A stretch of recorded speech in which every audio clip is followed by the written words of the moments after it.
I thought I'd take this opportunity while I'm waiting for my regular class to start. We're going to train out here today to go over some basics that I find extremely important, especially for those that have never actually had to use martial arts or haven't encountered, pardon me, any type of violence and are training to protect themselves and might end up getting better and better at their martial arts, and then one day finding out that they will need it. So I'm going to go over a couple of minor things to most, but on my conscious is huge, okay? And the reason why is because if you watch my channel, you're looking for Baji or Leo Praying Mantis or any of those types of, a lot of Bagua, which I've been training with Grandmaster Yang for a very long time. And sometimes I overlook, my wonderful wife told me, sometimes I overlook minor things that I take for granted because it's been so long since I've had to deal with it. So first off, I want to talk about the fist. When you become proficient at full body striking, which is inherent in more higher level martial arts styles. So Baji has an extremely powerful punch. CQB boxing, same thing, Customado, Mike Tyson. There's a lot of styles that have very powerful punches. You run into a problem. And it's a very important thing to discuss because those of you that have never had this problem haven't gotten your punch to that level yet, but you will get there if you keep trying. You don't realize yet how weak a fist is, okay? And I know there's going to be all the naysayers out there telling me that you can harden your fist and all of that. I understand that. But no matter what happens, you cannot harden your fist beyond your fist or your wrist, beyond the capability of your punch. Okay. And the reason why I know this is because I've broken both of my hands. I can't even tell you how many times, and it's not because of lack of understanding of how to use it, because that's absolutely not the case. I've been throwing punches since I was a little child and hitting heavy bags. And I've never broken a hand on a bag or anything. It's always on somebody's head or, sternum or whatever. Hit some hard surface with my knuckles. And that's because the velocity over time increases so much when you're using your whole body that it's nearly impossible for these little bones in your hand to handle. And that's why boxers, professionals that are very high level, wrap the devil out of their hands with wraps. And my Sandshell fighters had to do the same thing and then put on those gloves. Those gloves aren't there because they're trying to protect somebody's face. Those gloves are there because they're trying to protect the hands of the fighter. Because once those hands are broken, especially in certain areas, then the punching capability drops exponentially. So, be that a fact as it is, and there's not a whole lot we can do about this, other than maybe evolution at some point, I start to recommend people that aren't getting into a ring and don't have the ability to put the wraps on to start moving into an open hand situation. Now there are some exceptions, okay? With Leo hook striking, you can use hammer fists. As long as they're not totally closed, they won't slow down your punching, so you still have the high velocity. And because the surface is much more solid, I guess the word would be, you don't run the risk of breaking your hand so much. Okay? And that goes for both sides of the hammer fist.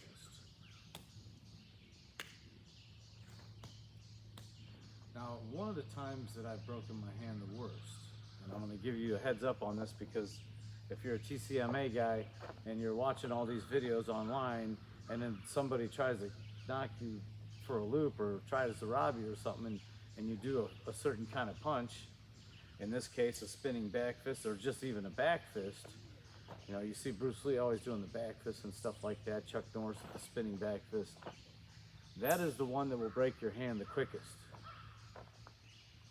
If you're good. Now, if you're not moving that fast, it's not going to be a problem. But even on a bag, you can break your hand with a back fist, okay? So this is one of the things that a lot of people don't think about when they're teaching this stuff, unless they've actually hit people or had violence done to them and understand what it feels like. So what I do for people that insist on using back fist because they've been drilled into the head to use a back fist is to turn it around. So you can use the hammer fist this way, you can use the hammer fist this way, and then you can always use the ridge. Now when I say the ridge, I don't mean here, okay?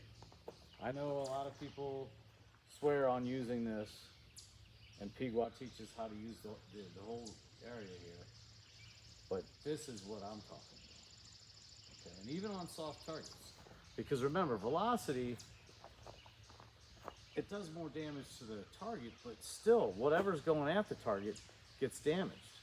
You know, if you take a 50 BMG rifle, ammunition or round, and you shoot it at a hard target, it's going to collapse. Yeah, it's going to do some damage to the target, but it's still going to collapse. So you have to keep these things in mind. And it's usually better to do it through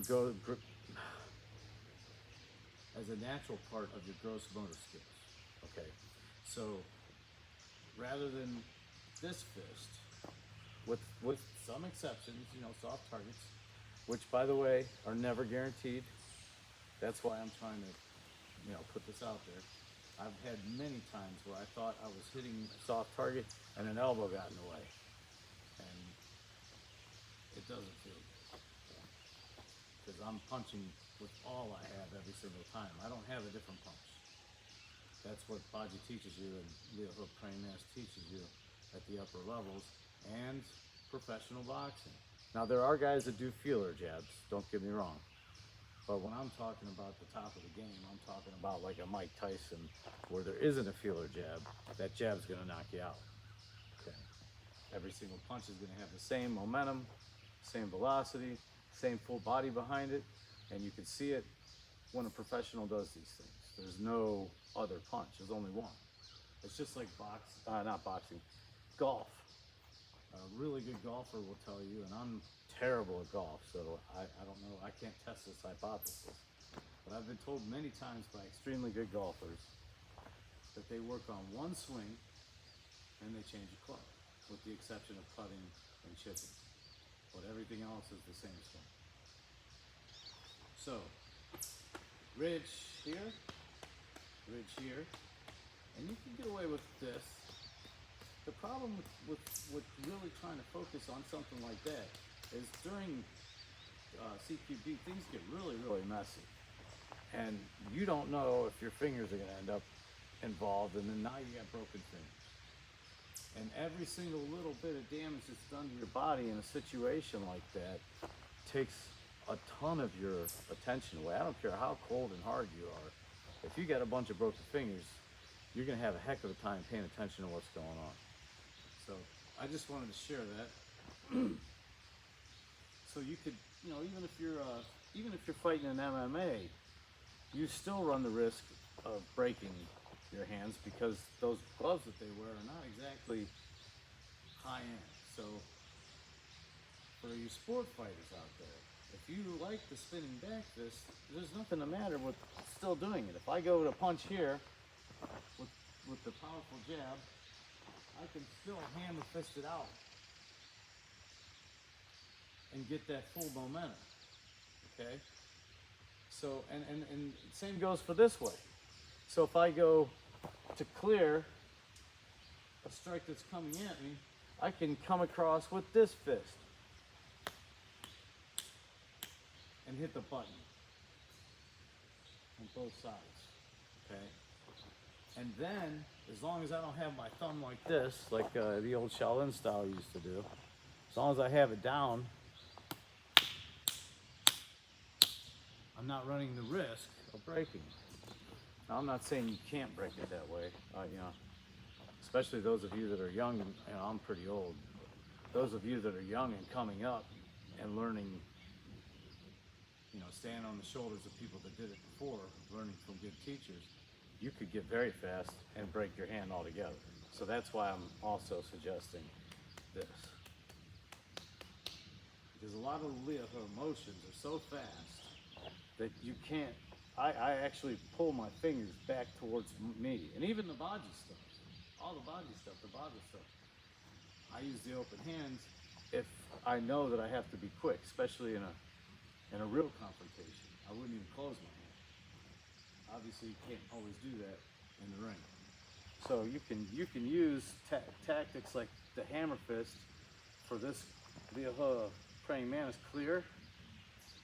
So they're like this in the forms. And if you know anything, if you watch any of my videos, Liahe praying mantis clears, parries are actually strikes too. They're one and the same. So when you're hitting the hands coming at you, this is always, and if you get with a partner and practice this, you know, that punch comes in, you move back. That punch comes in, you move back. You don't move back with your body. You only move your head back to take a little bit of the pepper off. Okay? And when you move back, your chin don't go up. You move back and you keep your head on the level. Just like the teacher in Basel, smooth. And there's more than one reason for that. I can't get into it all right now. If you get on my Patreon, we talk about all those reasons. It has to do with knife fighting and firearms and all the other things that are attached to a military style martial arts system. Anyway, so if I use the hammer fist, so for a left-handed jab, you know, left-handed fighters stand with the right foot out, right-handed fighters stand with the left foot out in Western society, not necessarily in Chinese society, so this doesn't apply. Liahe fighters, baji fighters, we don't have a side. But I'm going to teach you this real quick so that you can use it with your other martial arts training and stop breaking hands. So if I'm dealing with a left-handed fighter and the jab's coming from the left side, I want to clear this way. If I'm dealing with the right-handed fighter and the jab's coming from this side, I want to clear it that way. There are exceptions to that. If you're already a master or a really good boxer, which all masters are supposed to be if people call them master, and I don't mean just Western boxing, Chinese boxing, whatever boxing, Taekwondo, Muay Thai, whatever, then you could go inside, okay? You don't have to clear the jab so that he's folded over on himself. This is more for survival. If you do the other way, bad things can happen, okay? But in the ring, not necessarily. You want to open up the inside, be on the inside. Survival, you want it to go the other way. So if it's a right-handed fighter, you want the jab to fold on himself this way because this hand's taken away. And even if he has a knife or something, it's hard for him to get back on target. If he's throwing this side of a jab, you want it to fold over on this side, okay? And I know it's hard, you can't plan, like I said earlier, CQB is extremely messy. So, but if you get into the habit of a simple motion, you're either gonna go here, which is two hands, or here. So you can go out like this. If you're standing on if you're a right-handed fighter and the jab's coming from a southpaw, you can move back and reach. So both of those are hammer fists. The first hammer fist hits the elbow or anywhere above the elbow. You gotta lean in and get behind the elbow. Because if you hit here, it doesn't fold over, okay? So you're gonna get, you gotta sacrifice a little bit of pain to get that elbow. Probably gonna get hit, it's okay. Once you get them turned around, you have the opportunity to do something different. Escape, whatever you gotta do. So you've taken off the table the broken hand, because this one hit, if it's a right-handed fighter and he's throwing that jab, this side, this is going to disrupt it, the strike. That's going to hit him right here on the button. So it's just a circle, bam. And you should try to do it in a situation where it's repetitive, bam. So it would be bam, bam, bam, bam. And this works lower and higher, doesn't matter. Depends on where the strike is. I'm assuming it's coming towards my head or my throat. Okay, but I never assume anything. If it's coming toward my lower body, I'm gonna hit here. Simple, 1, 2, 1, 2, 1, 2, and then you add the body to it. 1, 2, 3. So that's just a real quick, I don't know what you call it, opportunity, I guess, for me to share something that might save you a little bit of pain. Or I shouldn't say a little bit. It's like when you break your hand, it sucks, man. Because later on in life, you know, when you get in your 50s like me, you feel every single time you broke your hand. You know, sometimes when I try to pick something up, it'll start to lock up. And, you know, it might seem cute when you're 28, 25, 30, whatever, but when you get up there and you have to pay the price for what you've done, hopefully I've saved you a little bit of pain. Well, you have a wonderful Sunday morning and enjoy the 4th of July. Thank you.